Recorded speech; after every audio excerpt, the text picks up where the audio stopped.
तर नमस्कार मित्रांनो, तुम्हा सर्वांचं आपल्या यूट्यूब चॅनल NNG महाराष्ट्रामध्ये खूप खूप स्वागत आहे।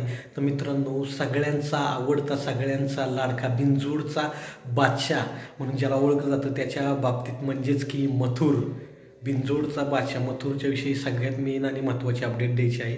ती म्हणजेच की मथुर हा पूर्णतः बरा झालेला आहे आणि तो आता येत्या 17 तारखेला श्री दत्त जयंतीनिमित्त जे भव्य आणि दिव्य जुनं असं पारंपरिक मैदान असतं वडकीकरांचं, रामदरी फाटीवरची, त्या फाटीवरती मथुर आपल्याला पळताना मित्रांनो दिसणार आहे।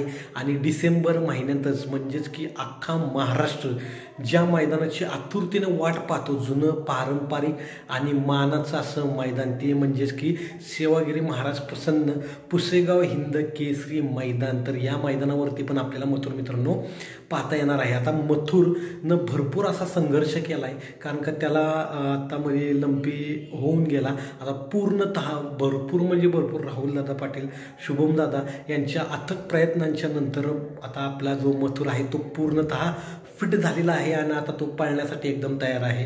तर मित्रांनो, आज पिसर्वे या फाटीवरती मथुरचं नियोजन होतं, पण काही कारणास्तव हे रद्द करण्यात आलं आणि आता मथुर हा लवकरच आपल्याला घाटावरती दिसणार आहे। तर डिसेंबर महिन्याच्या पहिल्या आठवड्यात मथुर मित्रांनो घाटावर येणार आहे आणि आपल्याला सूत्रांच्या नुसार माहिती अशी कळली की मथुर हा लोणंदमध्ये येणार आहे। आता मथुरचं नियोजन हे आपले सगळ्यांचे आवडते, लाडके आणि ज्यांना बैलगाडी शर्यत क्षेत्रातील मास्टर माइंड म्हणून ओळखलं जातं ते म्हणजेच की दैवत शेठ गोवेकर यांच्याकडे आता मथुरचं नियोजन असणार आहे, असं आपल्याला आपल्या सूत्रांकडून माहिती मिळाली आहे। आणि येत्या 17 तारखेला मथुर आपल्याला मैदानात दिसणार आहे। आता दैवत शेठ यांच्या नियोजनाखाली मथुर जबरदस्त असा कमबॅक करेल आणि अख्ख्या महाराष्ट्रात धुमाकूळ गाजवणार आहे मित्रांनो। तसंच पुसेगाव हिंद केसरीच्या मैदानासाठी पण जबरदस्त असं नियोजन आणि आता धुमशान म्हणजे धुमशान होणार आहे आणि सगळ्यांना जे पाहायचं आहे मथुर, बकासूर आणि सगळी टॉपची नंदी आता मोठमोठी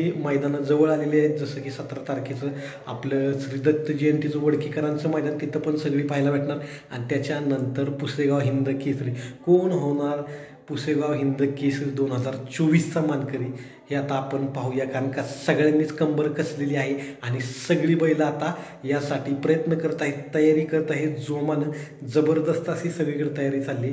आता मथुर पण येतोय मित्रांनो, त्यामुळं सगळीकडे चुरशीच्या लढती आपल्याला पाहता येणार आहे। तर